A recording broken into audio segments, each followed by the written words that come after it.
You're listening to Heritage Radio Network.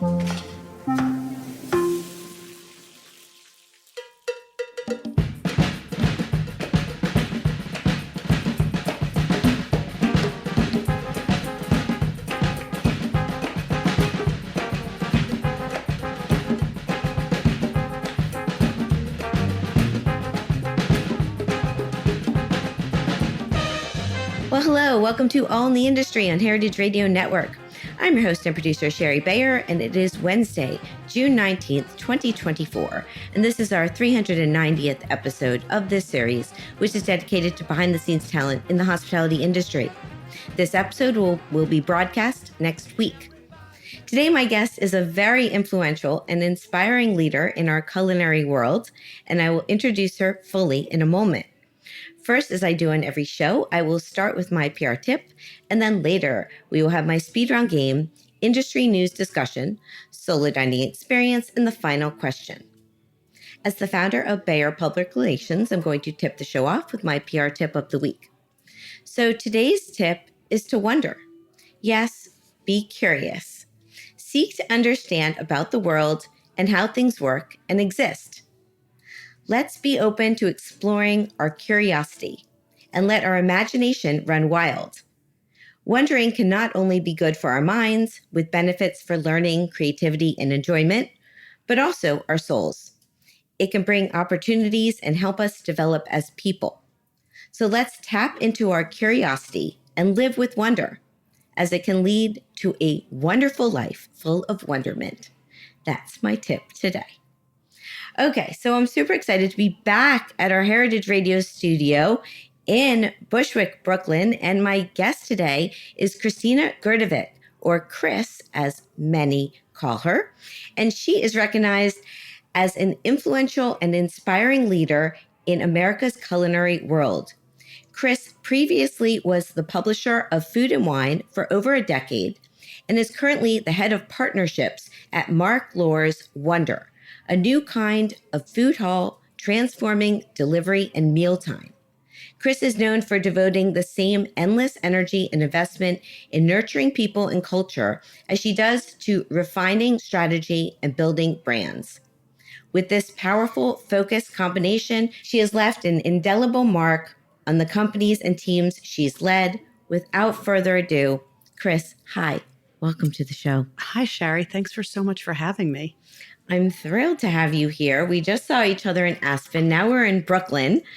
And Same. Yeah. No, it's all good. As I believe you've listened to my show before, and then I always like to start with my guests' backgrounds and find out how they got into this amazing industry. So, yes, I've listened to many shows, and you. I know you and I have talked about this for a really long time. So thanks for having me. So I had a bunch of not exciting jobs after college trying to figure out what to do. And I think what I would consider sort of my break was I found myself at Kirschenbaum and Bond through a very, very good high school friend who was working there. And I had been doing some sort of side gig before. I think people called it a side gig, some guerrilla marketing for Hennessy. And that guerrilla marketing freelance gig led me to a full-time job in the PR promotions department. And at the time, this is the early 90s. We were doing PR and promotions for spirits and wine brands. And this is before the Food Network. This is before, obviously there were celebrity chefs like Julia Child, but before the celebrity chefs the way we know them now. And restaurants were becoming a really popular place to hang out, not just bars, but restaurants. And so that was sort of my entry into the restaurant world. So I was promoting, we created these drinks called Hennessy Martinis, and we were trying to go to all the sort of hot spots, first in New York City, then to all the other major cities, LA, San Francisco, Miami, Chicago.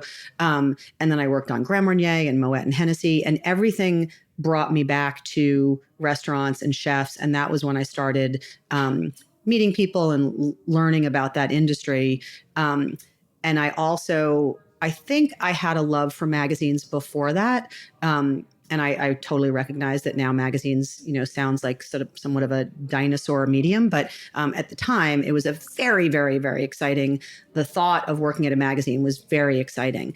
And when you're working in an advertising agency, you have all these magazine partners. And we were working with, GQ and Esquire and Food and Wine and Bon Appetit. And I loved the magazine people. I literally loved all of the people I worked with. I became friends with a lot of them. I really wanted to work at one of the magazines. I sort of at the time didn't really care which one. I just thought it would be exciting to be in that world. And then another very good friend of mine who had been at GQ moved over to Food and Wine. And then she brought me to Food and Wine. And that was how I got there. And what year is this? Around 1996. Okay. Yeah. And I moved to New York in 98. So I always knew you associated with Food and Wine from the beginning. And what was your initial role? And then how did it change over the years? Yeah, I mean, it's funny that we're doing this now and we literally just got back from Aspen. My first job at Food and Wine was producing the Food and Wine Classic in Aspen. And part of the reason my friend Pam Norwood had called me for the job was because I had been to the Food and Wine Classic a couple of times with this agency, right? With K&B. I went with Wines from Spain, who, as you know, is still they're still huge. They're the flagship at the Classic. I went with Wines from Spain. I poured wine in the tent, and I went with Hennessy because we were sort of scouting it out. So she needed somebody to produce the event. It was kind of a bear, and she knew I had been there. So it was like, that was another break. That was a really, really big break. And so I did that for a few years. Then I became marketing director, then associate publisher. And then for the last 10 years I was there, I was the publisher overseeing all of it. Yeah. Well, I remember then going to Aspen for the first time, how many years ago? I don't remember, but being there and your presence and the team's presence and the Food and Wine family. And I remember being on the mountain too, and you with Dana Cowan and giving speeches. And it was, I mean, that event has been the creme de la creme, I think, of culinary events for as long as I know. It's so well produced.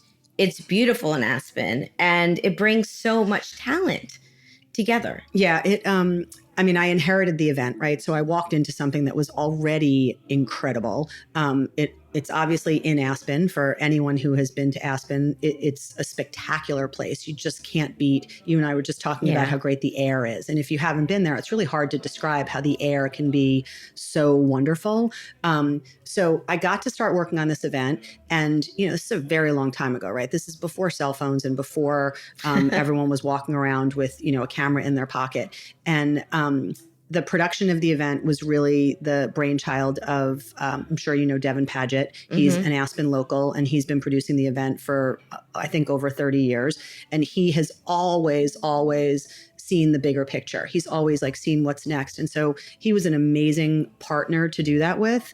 And then from the New York side, from the magazine side, to be able to work with Dana for so many years, and she did her part, I did my part. And, I think, magazines were always very, they called it church and state, right? And the editors didn't work with the publishers and vice versa, but we had a very, very different relationship, and we collaborated on everything. And I think that's a really, really big part of why what you're describing was such a familial feeling. And, we always used to say, you get to go to the Food and Wine Classic and you're rubbing elbows with the chefs because it's a small town. And, now there are so many food and wine festivals, which is great. But I do believe that that's the one that really kicked it all off. Yeah, I feel people model their culinary festivals now after that, because it's been around also 41 years. I mean, it's longevity. But yes, there's many culinary wine festivals now happening, and I love participating and going and being a part of. And it's nice to see how our culinary world has, I guess, blossomed that way. Yes. There's so much interest. I wanted to ask you about Top Chef, because I believe you were part of that. I mean, back then, before Bravo's Top Chef was what it was today, you had a little role with Food and Wine's relationship? Oh yeah, I mean, yeah, a little more than a little roll. Yeah, it was. I mean, this is another. I realize everything I say is like it's 2 degrees of somebody. There was a guy I had worked with, a good friend of mine, Steve Hissam. I worked with at Kirschenbaum and Bond, and he knew Jason Klarman, who was an EVP at Bravo, and he introduced us. And Jason and I had a meeting, and he basically said, you know, we're going to do this TV show and we're going to vote chefs off every week, which, you know, now 20 years later, of course, I'm sure everyone's like, well, of course you would say yes to Top Chef. But at the time, reality TV wasn't a thing yet. Like there was Survivor and there was Project Runway, but I think we thought reality TV would be a trend, right? And it would go away. It would stick around for a little while and then it would go away. We didn't know it was going to be a genre that was going to last literally forever, not just for Top Chef, but for all these other reality TV shows. And Dana and I were getting many, many, many proposals for different, like lots of different TV shows because everybody was trying to get into this reality TV world. And the reason we took the Bravo one so seriously is because Bravo was owned by NBC or is owned by NBC. And when we had the meeting, they were talking a lot about how Queer Eye for the Straight Guy was actually sort of the organizing principle at the time of the network, right? So it was like, we're about discovery, we're about food, we're about design. And we were like, so are we. And so, because we used to always say like, it wasn't just about food and wine, it was about food and wine and all the other things and that go along with this food and wine lifestyle. So we said, let's take a chance. You know, let's take a chance. Let's do this show. And like, what's the worst thing that can happen? The show's not good. It goes off the air and nobody remembers it. And so we created a business deal where the winner would get to be featured in Food and Wine magazine, and they'd get to come to the Food and Wine Classic and host a cooking demo. And then the last piece of it was, and you can have a judge on the show, but we have to, screen test them the way we do everybody. And then we'll decide if we're going to have the judge. And Dana couldn't go as the editor-in-chief. She couldn't go. She had young children. You had to be in San Francisco for a month. And so we looked around and we looked at a bunch of editors and we sent a bunch of editors. And the night before, Gail Simmons was on the marketing side, which is not typically the way, right? You look at the editors before you look at the marketers. But Gail had gone to cooking school. She had worked with Danielle Boulud. She had worked for Jeffrey Steingarten. Like she really had the culinary chops. And we said, let's send Gail too, because they said the more people you send, the more chances you have of getting a judge on the show. And obviously everyone knows what happens next. Yes, no, Gail, I mean, yeah. She's incredible on the show, and really her career took off in another direction. Yeah. I mean, another reason we thought it was a good idea is because Tom Colicchio was on the show, and we knew Tom was going to be involved, and we had a very strong feeling that it was unlikely Tom would do something that wasn't going to have the culinary credibility that we wanted to be associated with. So that was another reason it seemed like a good idea. Yeah, very good idea. You definitely have, I don't know, the vision for things, or to you've been a part of so many things that have become like so grandeur, I guess you'd say, maybe if you didn't even see it back then, what it would become. I mean, I definitely didn't see it. I mean, if you had asked me at the time, how long, if this show is successful, how long do you think it will be on the air? I think anybody would have said like 3 years. Three years would be great, right? 3 seasons, 5 seasons. The reasons we did it were because your goal at the magazine is to sell advertising, to make more money. And so this was a way to get the Food and Wine brand out to a huge audience, maybe a younger audience. It was great for our advertisers. So there were lots of reasons to do it, but certainly I can't think of anybody that would have said, yeah, we're going to be doing this in 20 years. Yeah, no. And people maybe who don't realize or know, from in Aspen, this goes on. I mean, the best new chefs are there. They're cooking. It's a part of the festival. I mean, I think the really interesting thing over the years is how you can keep adding to it. Like, so many things are the same, right? Like the grand tasting is the same. And yeah, there are always going to be cooking demonstrations and wine tasting seminars, but there's just more events and more ways to interact and more things to buy and more people to see. And, I think that's why it's had such a successful, long life. Yeah. And I meant the top chefs there's the best new chefs and the top chefs. Yes. I mean, everyone is, yes, it's is a lot of talent, again, like chefs there. And also, while we're talking about going back to a little on Aspen, with you led a tremendous panel as part of the MX Trade program, which was really great. And I've always enjoyed attending the trade panel, which your husband, Philip Baltz of Baltz and Company, runs. And I guess I've always wanted to ask you too, how did you meet Phil? Sure. Okay, so Phil and I met right before I started at Food and Wine, or not right. We got married right before I started at Food and Wine, and again, everything's connected to everything else.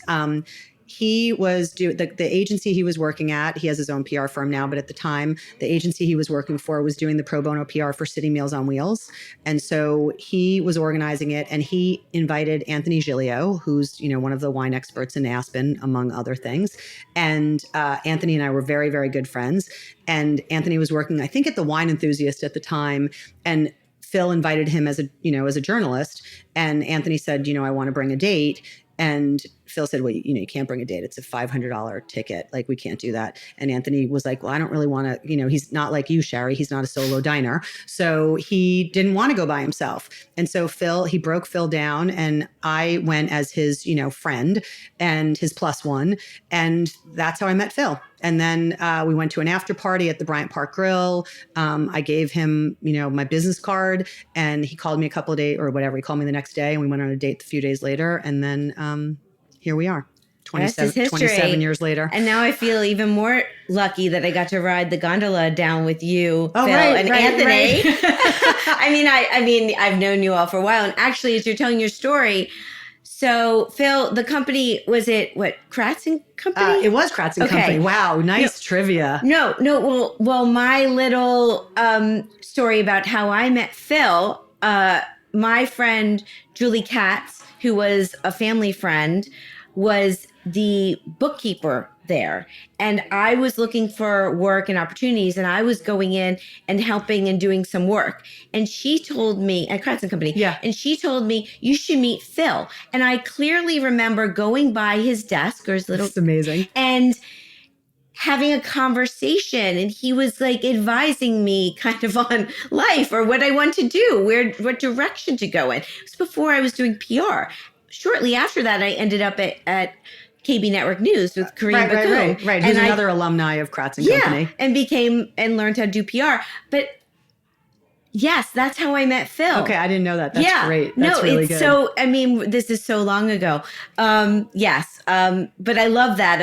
I've call you guys a power couple in the industry, because you are. And I love that you can collaborate on work, and yet you're also doing separate things, which leads me to wonder. So Right. Well, there's been, if you want to fill in also, like leaving or your decision to move on from Food and Wine and do other projects, because I know there was stuff between that and Wonder. So I left Food and Wine in 2017, and it was a hard decision because it was literally a dream job.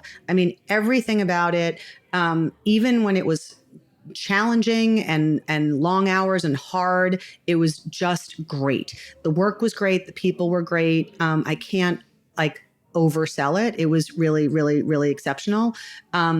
And the reason I decided to leave was, and it's very different now, right? Because Meredith ultimately acquired it, and now it's Dotdash Meredith. So it's a very different place than it was at this moment in time.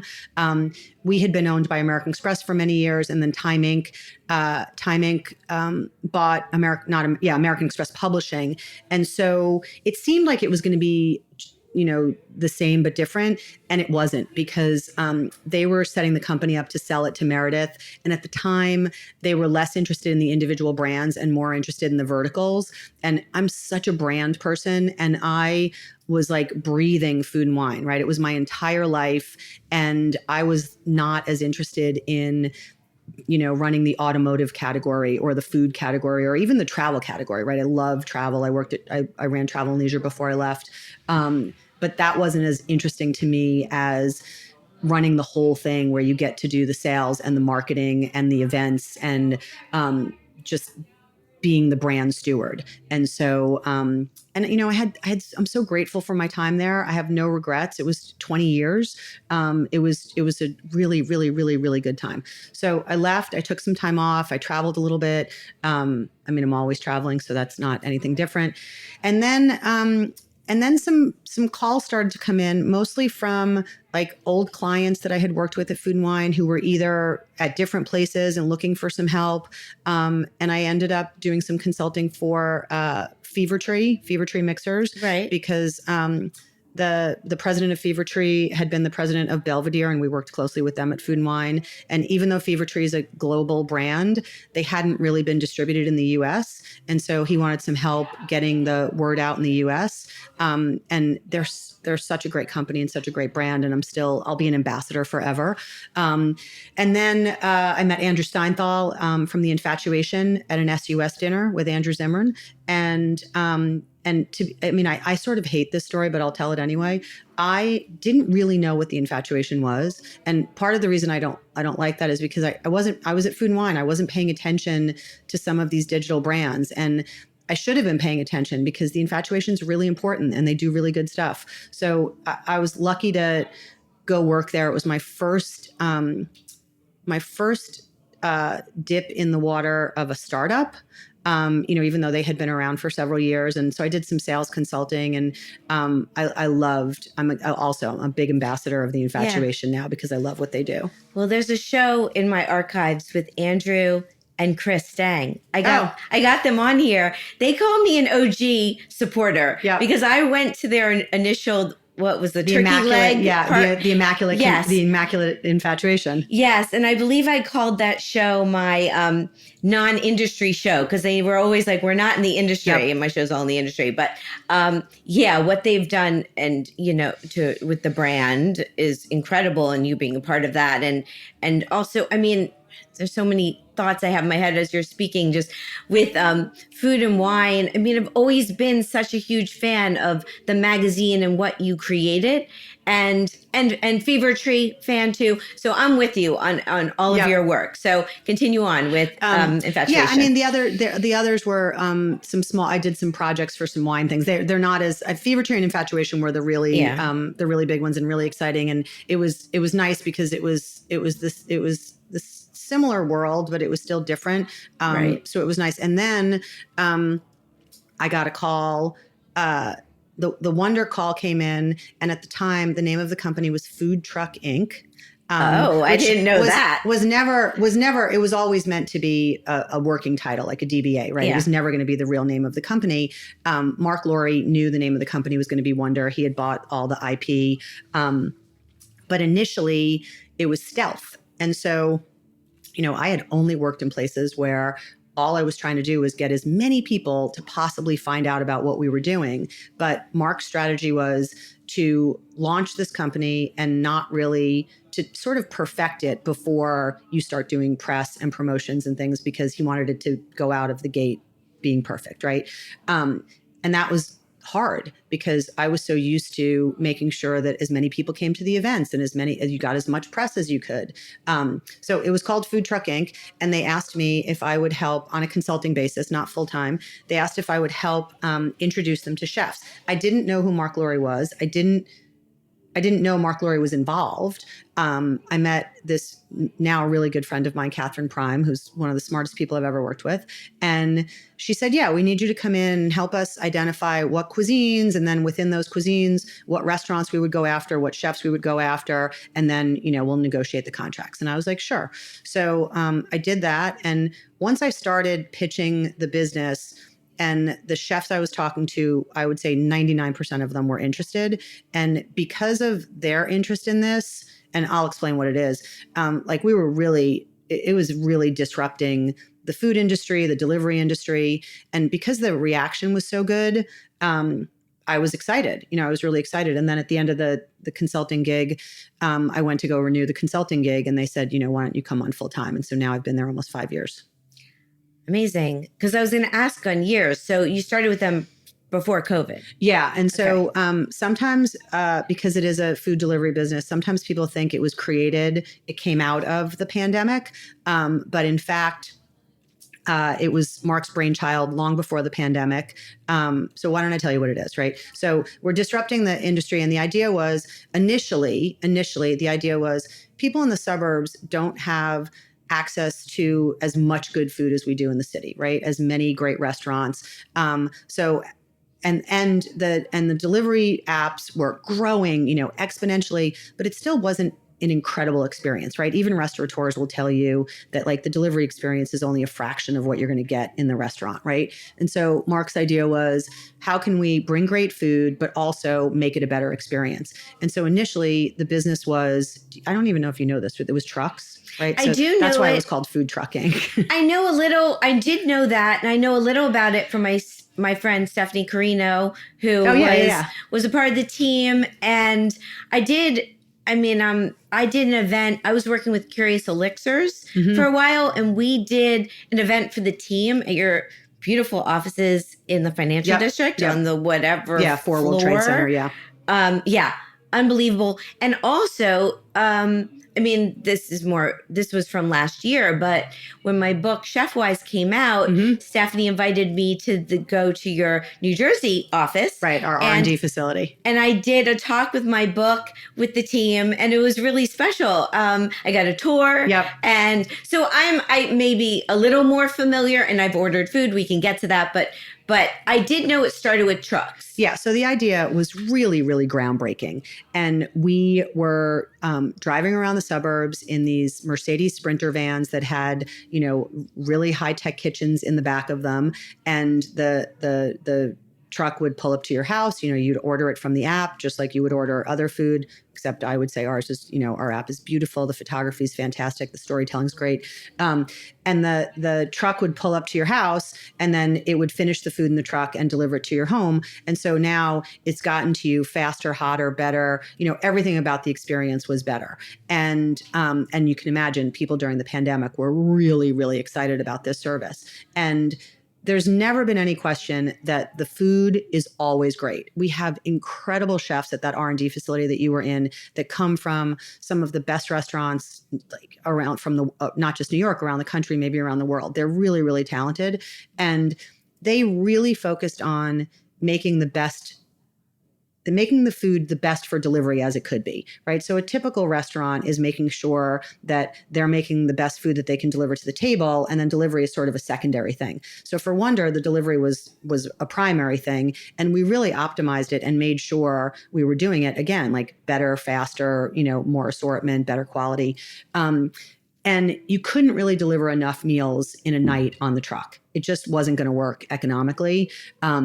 And so we pivoted a couple of years ago, and we did a test out of a brick and mortar location to see if we could still do it, where it would be smaller delivery areas. It would get to your home faster. We work with unbelievable chefs. We recreate their food. And so now that's working. We have about 13 stores. We're going to open a store a week for the next, I think, 78 weeks or 72 weeks. I know we're here in Brooklyn. There's one in downtown Brooklyn. There's one in Park Slope, Upper East Side, Upper West Side. There's one by me. I'm in the zone. I'm by Columbus Circle. So I'm by the Upper West. Yeah, the Upper West. And I ordered chai pani. Oh, I love chai pani. Because I've met the chef at He's amazing. At the Beard Awards. Yeah. He's a winner. But outstanding restaurant. Yeah, amazing. And I haven't been to Asheville. Every time I see Katie Button, I kind of kick myself. I haven't been there yet. Same. But so it was so fabulous to be able to have his food in my apartment in New York, and it was delicious. Right. And then the other sort of unique selling, not sort of, but really big unique selling proposition we have is you can order from multiple restaurants, all comes in one delivery, one fee. And so really, really great for families, roommates that can't decide, which now that we do this, come to find out, apparently that's everyone. That, maybe someone wants Mexican, someone else wants Chinese, someone wants pizza. And you can get it all at the same time. And it's very, very efficient. That's very cool. Yeah, that you can get pizza and also, yeah. Yeah, and sometimes Thai like food. even though I work there and I get to have the food all the time, I also live in the zone. I live in the Park Slope zone, and I love getting it delivered. And sometimes I'll get an extra salad so that I can have it for lunch the next day, or I'll throw some spreads in from Michael Simon's Yassis because I know I have people coming over and I want to add it to my sort of charcuterie plate. So it's great. Yeah, the food. I can't say enough about the food. Yeah. So the trucks are there. There are no more trucks. There are no more trucks. Okay. We're still in we are still in New Jersey. We're in Pennsylvania. We'll probably be in DC next year. We're really, really focused on the tri-state area. We'll be in Long Island, Queens, but there are no trucks anymore. And the name Wonder, which was the rebranding. Because obviously. No, so sorry. The Wonder was always the name. It was always Food the name. Truck Inc. was the stealth name that we were just sort of using internally. And then Mark always knew that he was going to call it Wonder, and he had, bought the trademark, the IP, everything he had for it. So Wonder, we have wonder.com, we have Wonder on social, we have everything. I hope he likes my tip. And I'm sorry, I thought it was Lore, but it's Lori. Yeah, it's Lori. Yeah. But that is, I liked that you tied in the tip. It's very good. I felt, I feel like it was a combination of wonder because of wonder, obviously, and curiosity. I know Dana Cowan always says this about me. I have a lot of questions, which, so it's funny to be on the other side of this, not asking the questions, but answering the questions. Yeah, no, I feel you on that. And yeah, wonder can have, I don't know, it can be defined in different ways too. But yeah, that's how I pulled it in. I thought it would be fun. Let me ask you my question from my guest on episode 387. Mm-hmm. I had on Tim Burke-Webb. He's the managing director of 50 Best, who has had overall responsibility for 50 Best since 2009. He's overseen it for more than a decade of the key brand developments they've had, including launches of Asia's 50 Best restaurants and Latin America's 50 Best restaurants in 2013. And I, with my back-to-back trips, got back from going to Vegas. Mm-hmm. The World's 50 Best was in Vegas this year, and exciting to be there and a part of a wonderful celebration. So he wants to know, why do you get up in the morning on a work day? He's basically thinking about. He wants to know what drives you. And he said he hasn't had the pleasure of meeting you, but he is sure that you both share a lot of friends and contacts in common, and that you may possibly also be a contender for having one of the best jobs, as people say he has. And I agree with both. Yeah. So thanks, Tim.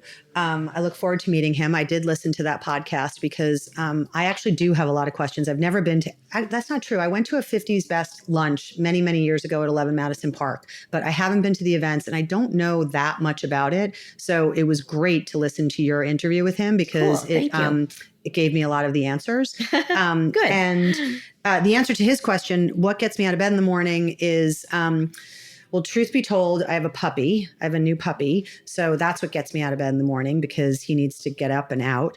What's his name? His name is Enzo. He's really, really cute. And he, I generally am more of a morning person than I am a nighttime person. I mean, I like a party, but I prefer to go to bed early, get up early. And I think part of that is because I'm excited to get my day started. And I just, there isn't any one thing. I think it's all the things. I like that every day is a little bit different. I like to, find new projects and big deals and new ideas and, just sort of dig into everything. So I don't know if that totally answers the question, but it does. I just kind of pop out of bed in the morning. Yeah. Well, that's good.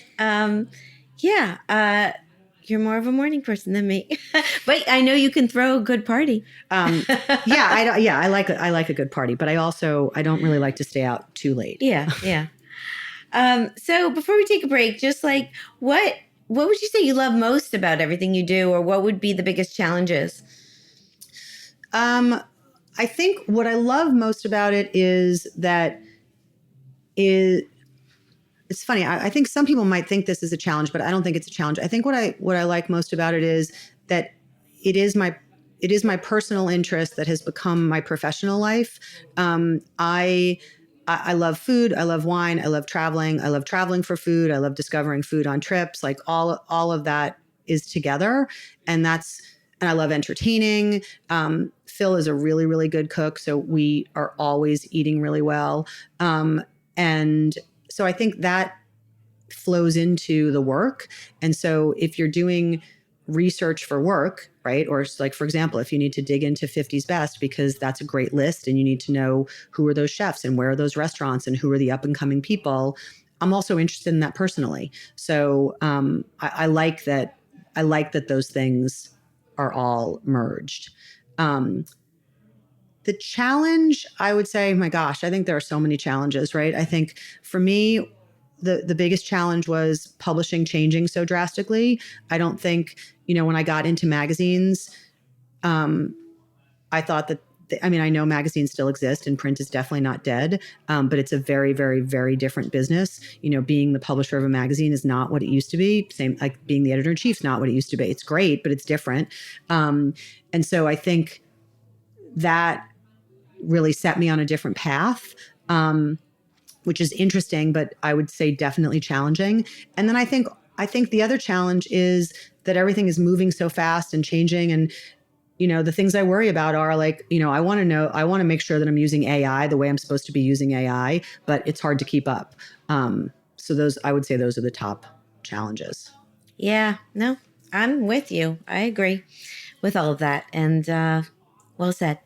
Okay, so let's take a little break and then we'll come back. We'll play my speed round game. We'll talk some industry news and my solo dining experience and the final question. So stay with us. This is All in the Industry on Heritage Radio Network.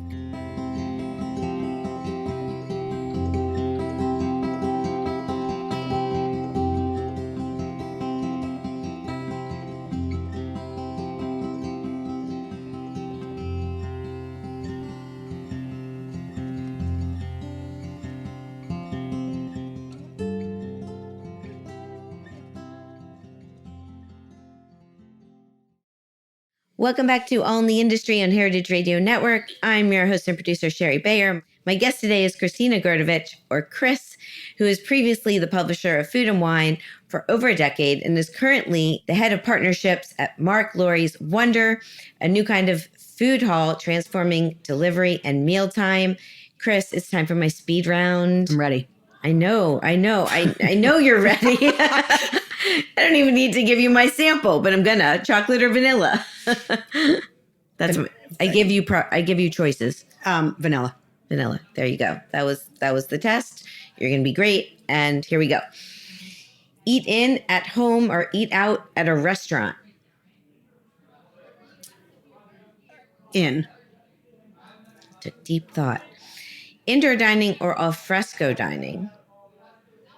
Okay, that's impossible to answer. If it's today, indoor dining because it's 100 degrees, but mostly outdoor dining whenever possible and comfortable. Okay, I'm with you. Wine, beer, cocktail, mocktail, or champagne? Yeah, I know that this is one of the speed ones and I'm supposed to give a speed answer. So my speed answer is dirty vodka martini. But my longer answer is I like all of those things in different occasions.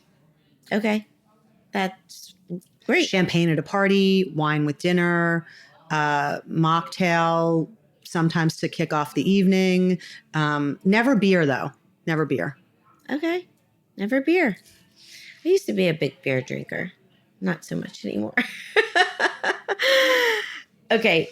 Tasting menu or a la carte? A la carte every single time. Small plates or large plates? Small plates, but mostly because I usually love appetizers and side dishes. So more in that genre than like tapas. I like tapas, but that's what I meant by small plates. Okay. How about communal table or chef's counter? Chef's counter. My loaded one is tipping or all-inclusive charge. Yeah, I can't pick one. I think whatever is best for the restaurant industry, like I think what's going to be best for the server, which is also going to be best for the restaurant industry, because I know the restaurant industry has always had, small margins, and then the pandemic made things harder. And I love the restaurant industry and I want it to be easier and I want everybody to survive. And I don't care. Like I'm always going to tip 20% or more. So if it's included, that's fine with me. If I have to tip, I don't mind. I want to do whatever's best for the industry. Okay. Cooking for Phil or Phil cooking for you? Now, I think I might know the answer to that one. I mean, yeah, 1,000% Phil cooking for me. Okay. There are some things that are my things. Like I'm I'm salads. But yeah, if those are the choices, I'm definitely going to pick Phil's cooking for me every time. All right. I don't know if I've had Phil's cooking. I can probably make I'm gonna that hope to happen, get it Sherry. one day. Yeah. All right. All right. That's why I'm like making the ask on air. A record of it. A few more. Reading online publications or print. I mean, it's really, really, really hard for me to say this. Online. It's just easier. I have more access. I mean, I can't believe it. I only subscribe to I think one magazine now. I get Food and Wine still. Okay, so that's not really, that's not totally true. What happens is the one that I really subscribe to is New York Magazine because I love New York Magazine and I like it in all its forms. I like it digitally. I like it in print. I like to have a hard copy. But we do still get a lot of magazines because Baltz and Company gets them. So I get the benefit of that. Right. But it's not the way it used to be where, I would get on an airplane with 8 magazines or I'd go sit by the pool with 10 magazines. Like I can get everything done on my phone. Yeah. Okay. I hear you on that. 2 more. Cheese plate or dessert? Cheese. Manhattan or Brooklyn? Brooklyn. Yeah. You live in Brooklyn. Yeah. I've been in Brooklyn for 20 years. So I'd say I'm Brooklyn, not just because we're in Brooklyn, but yeah, Brooklyn. Cool. That's the game. I love it. I love it. Yeah, that was fun. Okay, so I have a bunch of industry news, and the first thing I have to bring up, which is not what I want to be talking about because it's just awful. I mean, awful doesn't even cut it. The article is the New York Times, and it's entitled, James Kent, chef who was building a restaurant empire, dies at 45, and this was by Alex Traub. So we found out this weekend on Saturday that beloved chef James Kent passed away suddenly.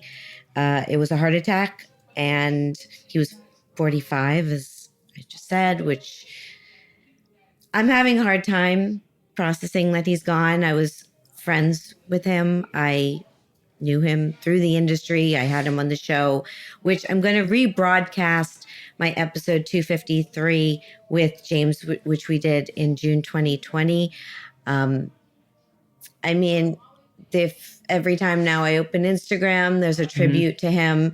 He was a huge part of our community as a leader, as a chef, as a husband, as a father, I don't know, he was inspirational. I'm not doing it justice. I'm really sad. Yeah, I think a lot of people have started their tributes by saying no words because it's completely devastating in every possible way. And I think the tributes have been so wonderful. They've been hard to look at, hard to read. But I think people are doing a really, really amazing job. And everything I've read from what I know of him is completely accurate and completely true. And I honestly can't think of a more beloved chef of his generation. And I think, we all knew that he was doing great things and he was going to go on to really, really make a difference. And I think that's probably what hurts. I mean, what hurts so much is obviously him leaving his family behind, who he clearly was more in love with his wife and his kids than anything else in the world. And he was so talented, and not just cooking, but his love for music and sneakers and art. And it's just so much. And I think the thing to take away from it is everything you read that everybody talks about how he made everyone else feel so good. And if everybody can do a little bit more of that, like, let's all be more like Jamal. I can't.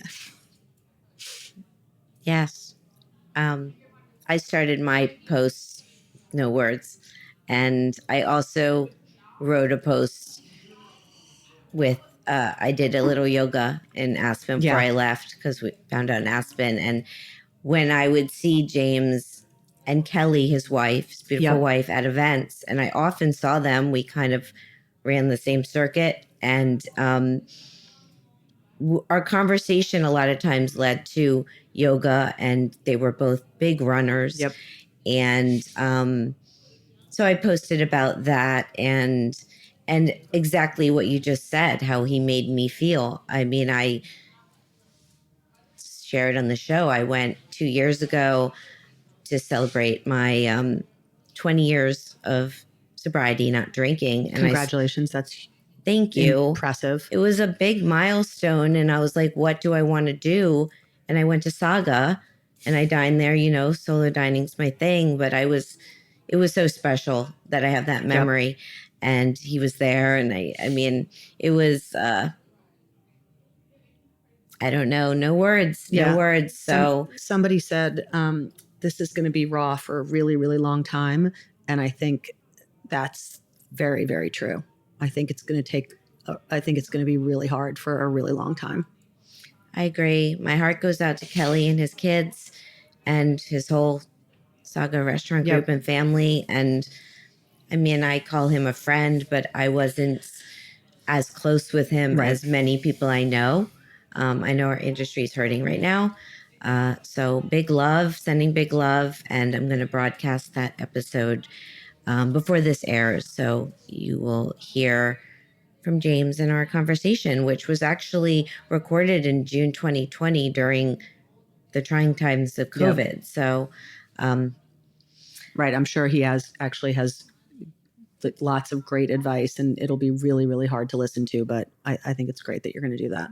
Thank you. I think it's, I'm grateful I had the conversation that I can share it. And very special person. So that is our tragic news today. Really awful. Moving on, I just don't know how much we need to or will dive into it, but I was on back-to-back event circuit going to the world's 50 Best in Vegas and then to Chicago for the James Beard Awards. So that's all news, big news. On Eater, they had the world's 50 Best Restaurants 2024, the full list of winners. And I'll just note the number one spot went to Disfrutar, which I don't know if you've been there, but it's fantastic. No, and I feel I feel like maybe I missed my opportunity because we were in Barcelona in March, and we sort of made a conscious effort to not go to tasting menus and Michelin stars, and we really stayed focused on like the smaller, more casual. And I have no regrets. We had an unbelievable trip, and like we had every bite of food was really, really great. But I did not go there. Well, I feel very spoiled that I've actually now been twice, which is kind of crazy because I went once and both times solo. I went a few years ago and I met the chefs. I had this extraordinary experience, and then they're part of my Chef Wise book. And last year when I was I went to the world's 50 Best in Valencia, and I went through Barcelona, and I ended up going back for lunch and interviewing Edward and Oriol, two of the chefs, part of the team. Mateo's the third, and it's my episode 362. When last year they were the number 2 restaurant on the list, not so shabby, and they're wonderful, wonderful people, and I'm so happy for them because my experiences there have been extraordinary. So I think it's a very well deserved spot. What they're doing is really special. They came from El Bulli. They were like the head of El Bulli for that makes forever. Sense. That makes sense. Like the longest running employees, I believe, are chefs there. So anyways, I'm not going to go through the whole list, but congratulations. There are, one of the reasons I do like going to this event is there are several chefs in my book who are part of the list, and I love celebrating with them. And I've always loved being a part of the celebration. So congratulations to everyone. For the full list, you can go to theworlds50best.com, and it's just crazy to see how much the 50 Best, how they have grown this. Oh my gosh, brand. so many extensions. Yeah. But I like a list, so it's good. Yeah. Yeah. And the second article or list or third article in the New York Times, the full list of the 2024 James Beard Chef and Restaurant Award winners by Kim Severson. And it was wonderful to be a part of this celebration. I was on the red carpet. I did interviews. I have a lot of content coming up from all my coverage of these events. I did lots of interviews everywhere I was, and in Aspen and Chicago and Vegas. So stay tuned for that. But it was exciting to be there. I mean, one of the awards I'll point out was Valerie Chang from Maddie's in Miami. She got Best Chef South. Mhm. She's also a Best New Chef on Food and Wine and was celebrating there. So as Miami is my hometown, I'm, cheering for her, and she's having quite a year. So That's great. Yeah. I don't know if you saw this, or did you attend the awards typically when it was in New York? I always went in New York. I was in Chicago last year. I didn't go this year. And I follow along from a distance. I think now that sort of the new structure of the awards, it's more about discovery than it used to be. So it's nice to hear about chefs that maybe, or restaurants that you haven't heard of before. So I keep those lists going, and if I go to Portland or if I go to New Orleans, I know where to go now. Yeah, no, well said. I agree. Very happy for everyone. It was cool to see that Lula Cafe in Chicago got outstanding hospitality, and Charlie Mitchell at Clover Hill in Brooklyn for Best Chef New York so State. Happy for him. Yeah, very happy. I mean, the energy was really good at all of these events. People were, thrilled to celebrate together. I feel there's always this sense of community that comes together with our industry. So for all the winners and more information, you can go to jamesbeard.org, their website. And so that's the news. And I'm going to do my solo dining experience. So do it. Okay. I'm assuming probably been there. We'll see. If it's from Aspen, this week it's at Clark's Oyster Bar. Oh gosh, it's so good there. So good. There you go. That's the experience. So good. Okay, so here's the rundown. The location, 517 East Hyman Avenue in Aspen. The concept, it's a neighborhood oyster bar set in a historic location. It's formerly the beloved Little Annie's. The owners are Austin restaurateurs Larry McGuire and Tom Mormon. Why'd I go? Well, I'm a seafood lover, and it's an awesome spot in Aspen. It's originally from Austin, I believe. They have a few locations now. So my experience. So while I was in Aspen, I didn't have that many meals outside of all the events happening because I was very well fed. But I did go in for a late lunch on Thursday. I got a seat at the oyster bar, or there's chef's counter, which I always love. That's my favorite place to sit. I ran into my friend Jessica Rodriguez, who was in town for Aspen, and her friend. And I had a lovely server. I enjoyed my meal. So what did I get? Well, you could do oysters individually. So I got four oysters. I got 2 East Coast and 2 West. One of them was named Sassy. Sassy, Glacier Bay, Chef Creek, and Chigoku. And then I also got a lobster roll. And they also brought out their bread and butter at the beginning. Oh my gosh, the bread. So I coincidentally had lunch there on Thursday also. I had an early lunch, so I must have been gone before you got there. And that bread and butter is really good with the radishes. Yeah, trying not to eat the whole thing. I purposely I got the wedge salad, which I know is like sort of not really a salad because of all the blue cheese, but it was delicious. And that bread, I was trying to not eat the bread, but you can't not eat the bread when the bread's that good. It's totally a salad. Yeah. With all that cheese. Now I know what to get next time. Okay, but so my take, I love the oysters. I mean, my server was like, what do you like? Do you like more briny? Do you like, creamier? I'm like, I like oysters. So, and I did. I like them all. Maybe they have to add an oyster tasting at the Food and Wine Classic. Teach people about the different kinds of oysters. There you go.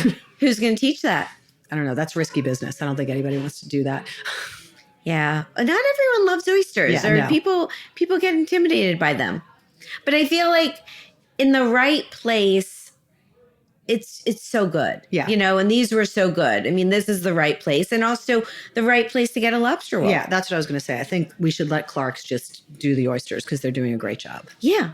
And the lobster roll was great. Came with these shoestring fries, which I had more fries than, it was a mountain of fries. But it's a great spot. I was going to get the crudo, and I couldn't do it all. But next time. Okay. So the ambiance. So it's inspired by a New England coast featuring warm and an intimate dining room with a fireplace as a centerpiece. The bar and the oyster bar are marble. A little fancy there. It has a little open kitchen, the leather boots, the skylights, had a lot of natural light, woods. It's very comfortable and like chic at the same time, I guess you'd say. Perfect for solo or dining with friends. Interesting tidbit. So they have locations in Austin, Aspen, Houston, and a new one coming soon in Dallas. And they're open all day for lunch, happy hour, and dinner 7 days a week. And also, I saw this on Infatuation, shout out to them, that they purchased the Mountain Chalet. Oh, really? Yes. Because when I was in Aspen, I had stayed there once. I mean, it's right across from the tents, and it was closed this year. And I heard something new was going in. But Infatuation has it that they're renovating it. That's interesting. I didn't know that. And I walked by there several times with different people, and we all said, I wonder what's going to happen here. Well, apparently that's what's happening. So we'll see if it's open by next year. Very cool. Yeah, very cool. Okay, so personal fun fact. The other meals I had outside of the tent, where I ran into you, Chris, I was at Cash. Oh, yeah. Cash. And it's been there for 38 years. Wow. 38 years. Jody has been running that restaurant. It's incredible. Yeah. It was delicious. Pricier. Oh, my gosh. It's very Aspen. Everything in Aspen. Aspen is a pricey town. Yeah. Just to say that. Beautiful, but pricey. Okay. I also always like to hit Ajax Tavern to get that Wagyu double cheeseburger. So I did that with a load of truffle fries. And I got a gelato at Paradise Bakery, which is also like kind of an institution, I believe. Yeah, I got some morning coffees there. I didn't have any ice cream there though. I was going for coffee, and then everyone in line was getting gelato, and I was like, okay, I got the kid scoop, honestly. Just got a little one. And also I stopped by I got coffee at Felix Roasting Company, which I knew from New York. It is. It's very chic. It's a part of the Jerome. Nice. I like it.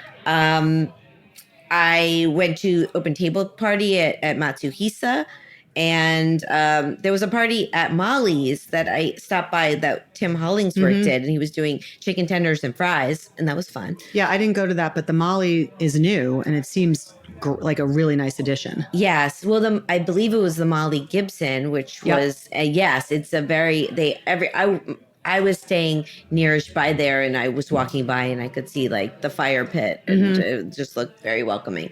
So, great food in Aspen. And back to Clark. So my meal was $63, not including tax and gratuity. Would I go back? Yes. And their website's clarksoysterbar.com/Aspen, and on Instagram at Clark's Oyster Bar. So there you go. And also, as just with Aspen, I was very honored to be able to do interviews for my podcast on the main grass area in the Grand Tasting. You were in the courtyard. I was in the courtyard. And you had a premium, you had your own tent. It was very fancy. It was so cool. It was really nice. I was like, this is amazing. That's the best spot. That's the hub. That's the best spot. I was very honored to be there. I pulled in Hunter Lewis for an interview. He's the editor-in-chief now of Food and Wine. I got some really great interviews. It was really cool. So thank you, Classic, Food and Wine Classic in Aspen, and Lori. I mean, it was very special. Yeah, it was a great weekend. It really was. Okay, so it's time for the final question. So my next guest is wondering if you know him. You probably do. Acclaimed chef and restaurateur Michael Mina, who recently opened Bourbon Steak New York, his first New York City restaurant located on Central Park South. It's at the JW Marriott Essex House.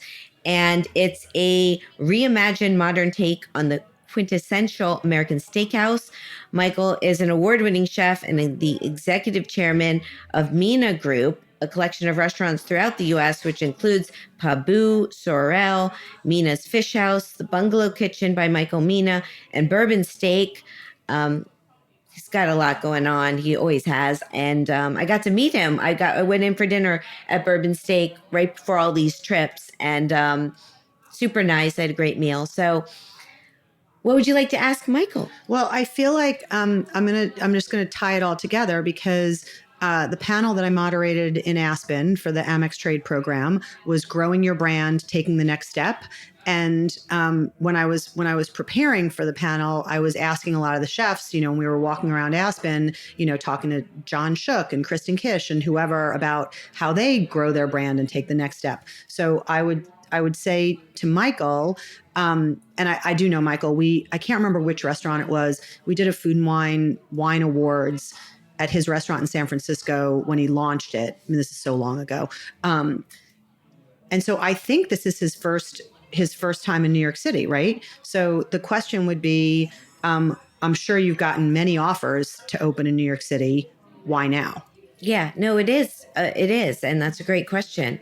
I live, as I mentioned, by Columbus Circle, so I'm nearish by, and I think it's very cool to have him on Central Park South now. It's big. They're doing a lot of amazing things. They have a cart, like a seafood cart they're wheeling through, but that's a good question. Why now? Yeah, and why New York? I mean, that was the panel was interesting because there are, I talked to Jody at Cash about it. She's gotten a zillion requests to open a Cash in Vegas or other places, but that's not for her. Her business is she wants to have the one restaurant where she knows everybody and she's there every night. And that's obviously really different than having a restaurant empire. One isn't right and one isn't wrong. But I'm sure he's thought long and hard about why come to New York? Yeah. That just made me think. I recently interviewed John George, which was amazing. He has over 60 concepts around the world. And he said that he gets people offers, I think he said like a few a week. Yeah, that's what actually a lot of people said the same thing, which when you think about that they have to just be reviewing and saying no to so many things because I'm sure nobody's ignoring it. So that's a job in itself. Yeah, no, very true. I'm going to find out. And just to go back with Wonder for a second, are you still seeking partners to have and chefs? So right now we have we have enough partners to launch all of these new stores. We have some that haven't actually launched yet. Like we just finished the R&D research and development with Esther Choi. So we'll be opening a Korean. Great. Yeah, we'll be opening a Korean restaurant with her towards the end of the year. We had Shri Papai, the Thai restaurant in Queens. But we just brought it back. So that'll be going sort of across everywhere. JJ Johnson is another one that we had done a concept with, but we changed the name of it. So it's going to be launching as Bankside. And that's actually happening really soon in 2 weeks. I saw that on your website. Yeah, it's really, really good. It also, not unlike Clark's, it doesn't have oysters, but it has a lobster roll and it has some really great, really, really great sandwiches. So I have a few things sort of in the works. But we're more focused right now on opening new stores and expanding than signing more partners. And we have so many great partners: Marcus Samuelsson, Jose Andres, Bobby Flay, Michael Simon. And so we want to do more with them because we were in such a small area at first that you didn't really want to do so much promotion. But now that we're scaling and more people are going to have access to it, we want to use the chefs more. Amazing. Yeah, no, you have great partnerships and your whole career has been, I mean, outstanding, impressive is like understatement. You're I don't very really, nice. Thank you. No, but it's true. It's true. I mean, we touched upon many of the things you've done and accomplished in the show, even though there's so much more. I would need a longer show, but seriously, like you're a rock star. Thank you, Sherry. So are you. Congratulations on your sobriety. Congratulations on your yoga. Congratulations on your book, Chef Wise, which I did finally get my copy because I know it was lost at Wonder. It's really, really good. There's a lot of good advice in there, and it's an impressive lineup. Thank you. Well, you mentioned JJ. I mean, he's in the book. Like, I feel very honored to have collaborated with these chefs around the world who are, as I define it, leading chefs. And it's, thank you for saying that. But back to you. You can't turn this on me. No, seriously, congratulations on everything you've accomplished. Thank you. I have wanted to have you on my show for a long time. We made it happen. And we got the perfect timing. Doing it right after we came back from Aspen was perfect. Yes, Aspen was amazing. To share that experience with you, to be here with you today. I look forward to whatever you have next and to see if I can get Phil to cook for me and all of that. It's a deal. His media lunch. I mean, I could go on, but congratulations. Thank you. And maybe we'll grab some pizza here too in Heritage. So thanks for coming. Thanks for having me. This was really fun. Thank you. My guest today has been Christina, or Chris Grdovic. She is formerly the publisher of Food and Wine, and she's currently the head of partnerships at Wonder. She's on Instagram at Grdovic. That's her last name, which it's just Grdovic. Sort of pronouncing it somewhat right on this show. You're doing a great job. You're doing a great job. It's a tricky one. I'm sure you get different. Yep. Yeah, but many. She goes by Chris. Just say hi to Chris. She's lovely. And you can also follow at Wonder and wonder.com for all the information about all the partnerships they have and order some delicious food. Right. Download the app. And download the app. Wonder. You can remember that. I can remember that. Okay. You can follow me at Sherry Bayer, Bayer PR, and at All Industry. My Facebook page is All in the Industry, and my websites are BayerPublicRelations.com, SherryBayer.com, and AllInTheIndustry.com. All of our shows are archived at HeritageRadioNetwork.org. We are also on Apple Podcasts and Spotify. As we mentioned, my book is out, Chef Wise: Life Lessons from Leading Chefs Around the World by Phaidon. It's available wherever books are sold, so you can check it out. And thanks, as always, to my engineer today, Armin. Thanks again to Chris. I am your host and producer, Sherry Bayer. I'll be back soon with a new show. Thank you, as always, for being part of All in the Industry. Bye.